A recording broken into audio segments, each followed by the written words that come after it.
કુંભ મેળા હિન્દુ ધર્મના સૌથી મહત્વપૂર્ણ તહેવારોમાંનો એક છે.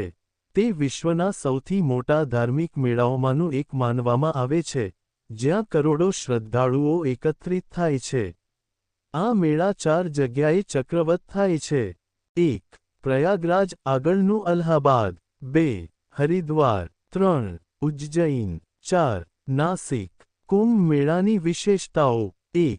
આયોજનનું સમયચક્ર. કુંભ મેળો દરેક 12 વર્ષે યોજાય છે અને 6 વર્ષના અંતરે અર્ધકુંભ મેળો યોજાય છે. આ સમયગાળો ગ્રહો અને નક્ષત્રોની ગતિ પર આધારિત હોય છે. 2. પવિત્ર નદીઓ. પ્રયાગરાજ, ગંગા, યમુના અને સરુપ્ત સરસ્વતી નદીના સંગમસ્થળે. હરિદ્વાર, ગંગા નદીના કિનારે. ઉજ્જૈન, શિપ્રા નદીના કિનારે. નાસિક, ગોદાવરી નદીના કિનારે. 3. ધાર્મિક મહત્વ.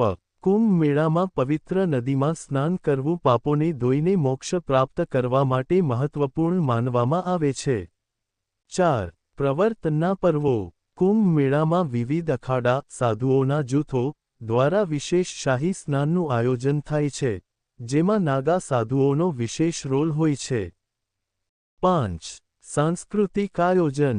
મેળામાં યોગ, ધ્યાન, કથાઓ અને ધાર્મિક પ્રવચનો જેવા અનેક કાર્યક્રમો યોજાય છે. ઇતિહાસ. કુંભ મેળાનો ઉદ્ભવ પુરાણોમાં વર્ણવેલા સમુદ્ર મંથનની કથા સાથે જોડાયેલો છે, જ્યાં અમૃત કુંભ અમૃતનો ઘડો માટે દેવ અને દાનવોએ યુદ્ધ કર્યું હતું. તે દરમિયાન અમૃતના 4 ટીપાં આ 4 સ્થળોએ પડ્યા, જેના કારણે આ સ્થળોએ કુંભ મેળાનું આયોજન થાય છે. મહત્વ. કુંભ મેળો માત્ર ધાર્મિક ઘટના નથી, પરંતુ તે ભારતીય સંસ્કૃતિ અને સમુદાયના મહાન એકતાના પ્રતીક તરીકે પણ ઓળખાય છે. વર્તમાન પરિસ્થિતિ.